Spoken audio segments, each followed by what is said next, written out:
नमस्कार दोस्तों, मैं हूं देवांग और साइबर वर्ल्ड के एक और नए एपिसोड में आपका स्वागत है। आज के वीडियो में हम B web vulnerable web application की सेंसिटिव डेटा एक्सपोजर कैटेगरी की एक और नई वल्नरेबिलिटी को प्रैक्टिकली सीखने वाले हैं।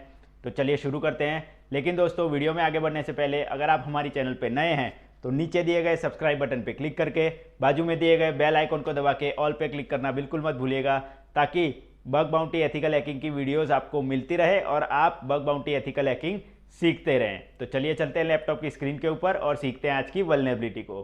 तो चलिए दोस्तों, आ चुके हैं हम अपने लैपटॉप की स्क्रीन के ऊपर और आज के वीडियो में हम एक और नई वल्नरेबिलिटी सीखने वाले हैं जिसका नाम है हार्ट ब्लीड वल्नरेबिलिटी। ठीक है, सेंसिटिव डेटा एक्सपोजर के अंदर।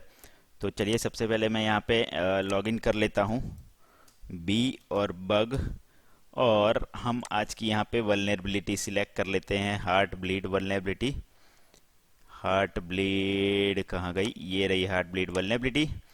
तो ये है, हम पहुंच चुके हैं हार्ट ब्लीड वल्नरेबिलिटी के पेज के ऊपर। यहाँ पे हमें लिखा है nginx web server is using the vulnerable open SSL version and hint दिया है log in on to a port number 8443 and launch heart this attack script. ठीक है, तो ये हमारा बी वेब का हार्ट ब्लीड वल्नरेबिलिटी का पेज है।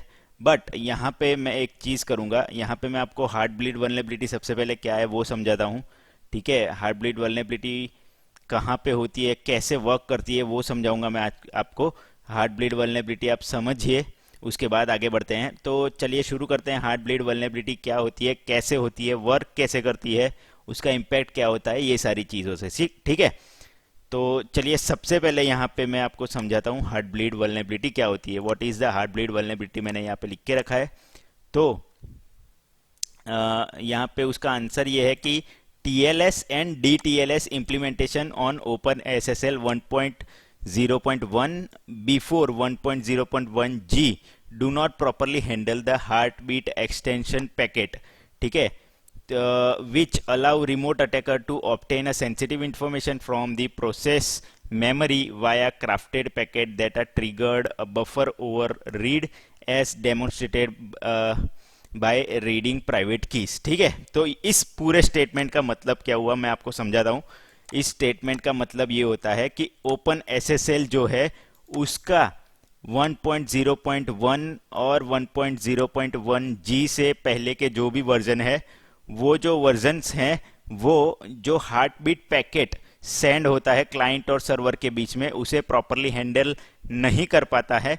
उसकी वजह से ये वल्नरेबिलिटी ओपन एसएसएल में अकर होती है और इसकी वजह से जो अटैकर है वो सेंसिटिव डेटा एक्सपोज कर सकता है, सेंसिटिव डेटा गेन कर सकता है सर्वर के ऊपर से। इसलिए इसे हार्ट ब्लीड वल्नरेबिलिटी बोलते हैं, क्योंकि हार्ट बीट पैकेट्स जो एक्सचेंज होते हैं सर्वर और क्लाइंट के बीच में, उसके अंदर बग है, इसलिए उसे हार्ट ब्लीड वल्नरेबिलिटी कहा जाता है। अब यहाँ पे एक सवाल आता है कि ओपन एसएसएल क्या है। ठीक है, तो ओपन एसएसएल क्या है वो उसका भी हमें आंसर यहाँ पे लिख के रखा है कि open SSL is the most popular open source cryptographic library written in C. मतलब ओपन एसएसएल एक क्रिप्टोग्राफिक लाइब्रेरी है जो कि यूज में आती है एसएसएल और टीएलएस को इम्प्लीमेंट करने के लिए और इंटरनेट पे क्लाइंट और सर्वर के बीच में डेटा को एनक्रिप्टेड फॉर्म में ट्रांसफर करने के लिए, यानी कि जो डेटा हमारा जा रहा है उसे एनक्रिप्ट फॉर्म में ट्रांसफर करने के लिए टीएलएस और एसएसएल जो यूज होता है,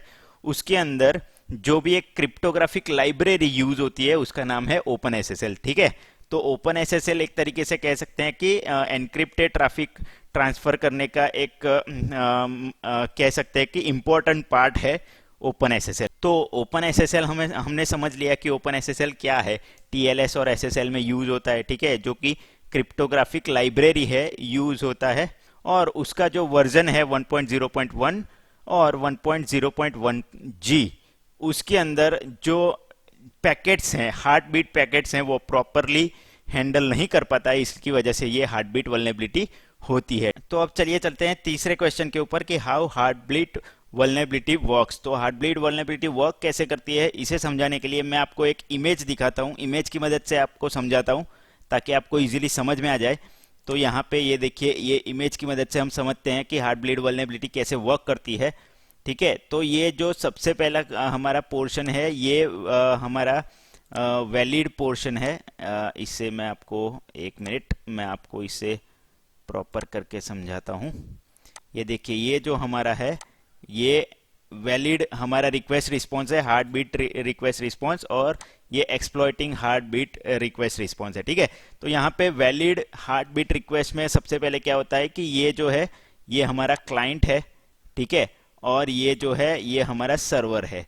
ठीक है, तो यहाँ पे होता क्या है कि प्लीज रिस्पॉन्ड विथ, सबसे पहले क्लाइंट सर्वर को मैसेज भेजता है कि प्लीज रिस्पॉन्ड विथ पेलोड।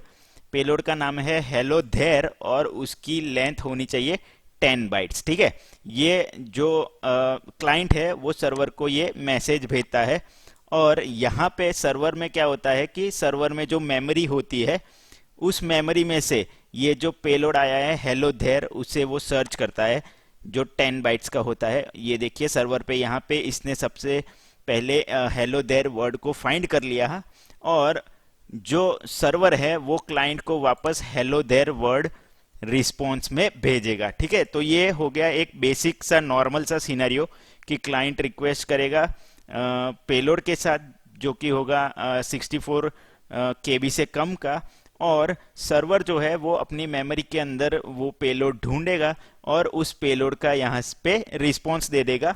ये एक कनेक्शन एस्टेब्लिश करने के लिए रिक्वेस्ट रिस्पॉन्स है सर्वर टू क्लाइंट। ठीक है, तो ये कनेक्शन एस्टेब्लिश करने के लिए, सिक्योर कनेक्शन एस्टेब्लिश करने के लिए ये रिक्वेस्ट रिस्पॉन्स होता है, हार्ट बीट रिक्वेस्ट रिस्पॉन्स। ठीक है, ये एक नॉर्मल सिनेरियो हो गया। अब चलते हैं एक्सप्लॉइटेड सिनेरियो की तरफ।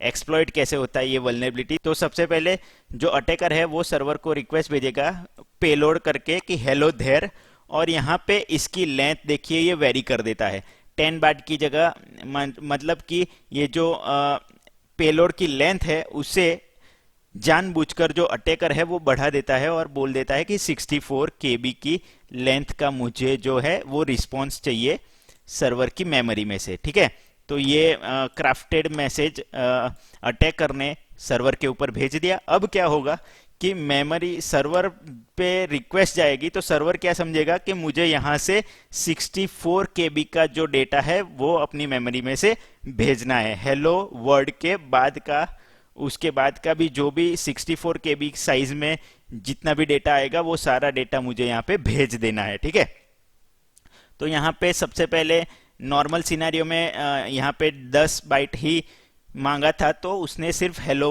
देयर वही भेज दिया।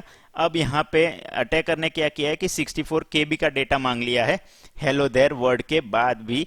तो यहाँ पे मेमोरी में क्या होगा कि सबसे पहले जो सर्वर है वो हेलो देयर वर्ड है वो फाइंड करेगा, और उसके बाद क्योंकि ये 10 बाइट का ही डेटा है, हेलो देयर वर्ड जो है वो सिर्फ 10 बाइट का डेटा है, तो उसके बाद 64 केबी जो लेंथ है उसे कंप्लीट करने के लिए उसके बाद का बाकी का जो डेटा है वो भी सर्वर फाइंड कर लेगा, जो कि एक सेंसिटिव डेटा हो सकता है।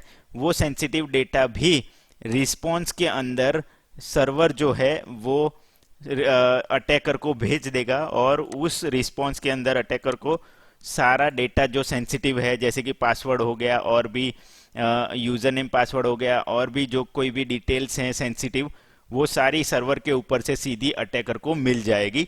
ये हार्टबीट रिक्वेस्ट रिस्पॉन्स के अंदर जो वल्नरेबिलिटी फाइंड हुई है और उसे एक्सप्लॉइट करते हैं, इसलिए हम इसे हार्ट ब्लीड वल्नरेबिलिटी कहते हैं। ठीक है, तो आई होप कि आपको ये हार्ट ब्लीड वल्नरेबिलिटी क्या होती है, कैसे वर्क करती है, वो पूरा सिनेरियो समझ में आ गया होगा।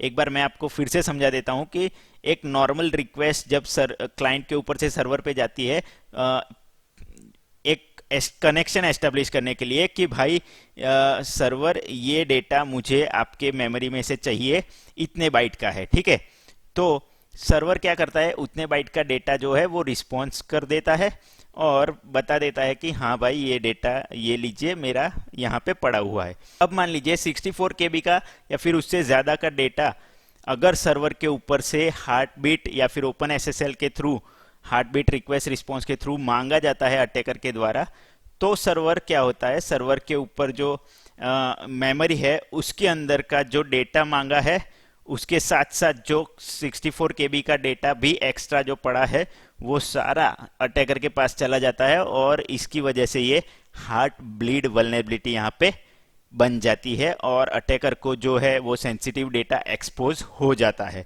अब यहाँ पे उसके बाद आता है कि ये इस वल्नरेबिलिटी का इम्पैक्ट क्या होगा। तो इस वल्नरेबिलिटी का इम्पैक्ट ये है कि सर्वर और क्लाइंट के बीच में जो भी डेटा ट्रांसफर हो रहा होगा, उस डेटा में सारा जो भी सेंसिटिव डेटा है वो भी ट्रांसफर हो सकता है सर्वर की मेमोरी के अंदर से, और वो सारा डेटा क्लाइंट के पास या फिर मान लीजिए अटैकर है तो अटैकर के पास पहुंच सकता है, और सर्वर का या फिर जो ऑर्गेनाइजेशन है उसका सेंसिटिव डेटा जो है वो सारा एक्सपोज हो सकता है अगर वहाँ पे ओपन एसएसएल की जो वल्नरेबल वर्जन है वो रन हो रहा है तो, और उसके अंदर हार्ट ब्लीड वल्नरेबिलिटी मौजूद है या है, तो उसकी वजह से ये इम्पैक्ट आ सकता है। सेंसिटिव डेटा जैसे कि यूज़र नेम पासवर्ड जा सकता है, और भी कॉन्फ़िगरेशंस रिलेटेड जो भी डेटा है वो जा सकता है, या फिर मान लीजिए बैकअप डेटा है वो जा सकता है। ये सारी चीज़ें एक्सपोज हो सकती है और अटैकर को ये सारी चीज़ें मिल सकती है, इसलिए इसे हार्ट ब्लीड वल्नरेबिलिटी कह सकते हैं। ठीक है, उसके बाद आते हैं लास्ट क्वेश्चन के ऊपर कि इस वल्नरेबिलिटी को हम फाइंड कैसे करें। तो इस वल्नरेबिलिटी को फाइंड करने के दो तीन तरीके हैं। सबसे पहले तो आप nmap टूल का यूज़ कर सकते हैं। nmap नेटवर्क मैपर करके जो टूल है nmap, जो वल्नरेबिलिटीज़ और नेटवर्क मैपिंग के नेटवर्क के अंदर जो वल्नरेबिलिटीज़ है उसे फाइंड करने के लिए बेहतरीन टूल है, उसका यूज़ कर सकते हैं। उसके अंदर एक स्क्रिप्ट दी गई है जिसका नाम है SSL bleed, heart bleed, sorry SSL heart bleed करके जो स्क्रिप्ट दी गई है उसका यूज़ करके आप हार्ट ब्लीड वल्नरेबिलिटी फाइंड कर सकते हैं। और दूसरा एक तरीका है कि आप मेटास्प्लॉइट जो टूल है, मेटास्प्लॉइट जो टूल है उसके अंदर भी बहुत सारे पेलोड्स दिए गए हैं या फिर बहुत सारी जो है स्क्रिप्ट्स दी गई हैं जिससे आप हार्ट ब्लीड वल्नरेबिलिटी को फाइंड कर सकते हैं, या फिर ओपन एसएसएल के जो पुराने वर्जन्स चल रहे हैं उनके अंदर जो वल्नरेबिलिटीज है उन्हें भी फाइंड कर सकते हैं। तो ओपन एसएसएल के पुराने वर्जन में एक ये वल्नरेबिलिटी है हार्ट ब्लीड वल्नरेबिलिटी, तो उसे आप फाइंड कर सकते हैं। ठीक है, तो चलिए मैं आपको nmap का जो स्क्रिप्ट है वो एक बार दिखा देता हूँ कैसे आप लगा सकते हैं। यहाँ पे मैं nmap सर्च कर लेता हूँ, मैंने इंस्टॉल किया हुआ है nmap। तो यहाँ पे देखिए आपको nmap की स्क्रिप्ट कैसे यूज़ करनी है मैं बता देता हूँ। यहाँ पे nmap SV, ठीक है, सर्विस वर्जन हम यूज़ करेंगे SV, और उसके बाद हमारा जो पोर्ट के ऊपर हमें फाइंड करनी है वल्नरेबिलिटी, मान लीजिए हमें 443 पे फाइंड करनी है तो -P मतलब पोर्ट, और पोर्ट हमारा होगा 443। उसके बाद हम स्क्रिप्ट टैग लगाएंगे -SCRIPT स्क्रिप्ट, और स्क्रिप्ट का नाम है हमारा SSL heart bleed, sorry heart bleed. और यहाँ पे हम हमारा जो भी होस्ट है या फिर हमारा जो भी मान लीजिए हमारा जो भी टारगेट है वो डाल सकते हैं। यहाँ पे हमारा टारगेट IP एड्रेस या फिर होस्ट नेम जो भी है वो हम डाल सकते हैं, और इस तरीके से जो हमारा nmap है वो हमें हार्ट ब्लीड वल्नरेबिलिटी फाइंड करके दे देगा। तो यहाँ पे मान लीजिए मैं अपना लोकल होस्ट डालता हूँ जहाँ पे मेरा bweb वल्नरेबल वेब एप्लीकेशन चल रहा है, तो ये फाइंड होता है या नहीं देखते हैं हम। nmap मैंने देखिए स्टार्ट हो चुका है nmap, यहाँ पे देखते हैं हमें वल्नरेबिलिटी फाइंड होती है या नहीं होती है। और मैं एक आपको इस अटैक के अंदर मैं टास्क देता हूँ कि आपको ये हार्ट ब्लीड वल्नरेबिलिटी है वो आपको इस bweb वल्नरेबल वेब एप्लीकेशन की जो भी ये वल्नरेबिलिटी की पेज है उस पे आपको अटैक करना है और फाइंड करनी है ये हार्ट ब्लीड वल्नरेबिलिटी है या नहीं है। ठीक है, ये मैं आपको टास्क देता हूँ कि इस पेज पे जाइए। यहाँ पे देखिए हिंट भी दिया हुआ है कि log on port number 8443 and launch the attack script. तो आपको ये अटैक स्क्रिप्ट अगर लॉन्च नहीं करनी है तो आप nmap के थ्रू भी फाइंड कर सकते हैं। मैं आपको ये टास्क देता हूँ कि आप 8443 पे लॉगिन कीजिए और उसके बाद nmap करके या फिर और कोई भी तरीके से आपको अगर इंटरनेट सर्च करना है इंटरनेट सर्च कर लीजिए, और कोई भी तरीके से आप इस वल्नरेबिलिटी को फाइंड आउट कीजिए, और फिर मुझे नीचे कमेंट सेक्शन में कमेंट करके ज़रूर बताइएगा कि आपको ये वल्नरेबिलिटी फाइंड हुई या नहीं हुई, कैसे आपने फाइंड किया, ये चीज़ मुझे नीचे कमेंट सेक्शन में कमेंट करके ज़रूर बताइएगा। इसी तरीके से अगर हम इंटरैक्टिव तरीके से ये जो पूरा B web vulnerable web application है उसको सीखेंगे तो बहुत अच्छी तरीके से सीख पाएंगे। आप भी कुछ एफर्ट लीजिए, मैं भी आपको सिखाता जाऊंगा इस तरीके से, तो आप ज़रूर इसे ट्राई करिएगा हार्ट ब्लीड वल्नरेबिलिटी को एक्सप्लॉइट करने का। एक्सप्लॉइट तो छोड़िए, आप सिर्फ ढूंढ के भी निकालिए तो भी बहुत अच्छा होगा। आप रियल वर्ल्ड में अगर बग बाउंटी करने जाएंगे तो आपको ये चीज़ काम आएगी। आप कोई भी वेबसाइट का अगर बग बाउंटी करने जा रहे हैं, वहाँ पे अगर आपको हार्ट ब्लीड वल्नरेबिलिटी फाइंड करनी है तो आप किस तरीके से कर सकते हैं, वो आपको हैंड्स ऑन हो जाएगा। तो इसलिए मैं आपको रिकमेंड करूंगा कि इस वल्नरेबिलिटी को आप खुद से ट्राई कीजिए और उसके बाद मुझे नीचे कमेंट सेक्शन में बताइए कि आपको ये वल्नरेबिलिटी मिली या नहीं मिली, ठीक है। तो ये देखिए यहाँ पे हमारा एन मैप का रिजल्ट भी खत्म हो चुका है, फाइंड हो चुका है हमारे। हमने 443 पोर्ट पे चलाया था, यहाँ पे 8443 पोर्ट पे चलाना है, लेकिन हमने 8443 पे नहीं 443 पोर्ट पे चलाया था, इसलिए हमें यहाँ पे शायद ये वल्नरेबिलिटी नहीं मिलेगी। अगर आप 8443 पे चलाएंगे और आपको वल्नरेबिलिटी मिलती है तो यहाँ पे आपको क्लियरली लिख के आ जाएगा कि दिस मतलब कि ये जो सर्वर है वो हार्ट ब्लीड वल्नरेबिलिटी से वल्नरेबल है। ये चीज़ आपको यहाँ पे लिख के मिल जाएगी, तो इससे आप फाइंड आउट कर सकते हैं कि ये वल्नरेबिलिटी यहाँ पे मौजूद है और आप उसे रिपोर्ट कर सकते हैं, ठीक है। तो मैं आशा करता हूँ कि आप लोग ये वल्नरेबिलिटी ज़रूर ट्राई करेंगे और मुझे ज़रूर बताएंगे। तो दोस्तों इसी के साथ आज के वीडियो में इतना ही रखते हैं। मिलता हूँ मैं आपसे नेक्स्ट वीडियो में। सेंसिटिव डेटा एक्सपोजर की एक और नई वल्नरेबिलिटी को हम समझेंगे और प्रैक्टिकल फिर से मैं आपको ही करने के लिए दूंगा शायद, या फिर मैं भी करके दे सकता हूँ। तो नेक्स्ट वीडियो में हम समझेंगे बीस्ट क्राइम और ब्रीच अटैक कैसे होता है, ये वल्नरेबिलिटी समझेंगे। तो तब तक के लिए टेक केयर। तो दोस्तों इसी के साथ आज के वीडियो में बस इतना ही। आशा करता हूं कि आपको आज मैंने जो भी प्रैक्टिकली वल्नरेबिलिटी सिखाई है, कैसे एक्सप्लॉइट करते हैं उसे, वो आपको समझ में आ गई होगी। तो दोस्तों अगर आपको हमारा ये वीडियो पसंद आया है तो इसे लाइक और शेयर ज़रूर कर दीजिएगा, ताकि ज़्यादा से ज़्यादा लोगों तक हमारा ये वीडियो पहुँचे और वो लोग भी bug bounty ethical hacking practically सीख सकें। और दोस्तों अगर आपको हमारे इस वीडियो से रिलेटेड या फिर हमारी चैनल से रिलेटेड कोई भी सवाल है, आपके कोई कमेंट है या फिर कोई सजेशन है, तो आप हमें नीचे कमेंट सेक्शन में कमेंट करके ज़रूर बता सकते हैं।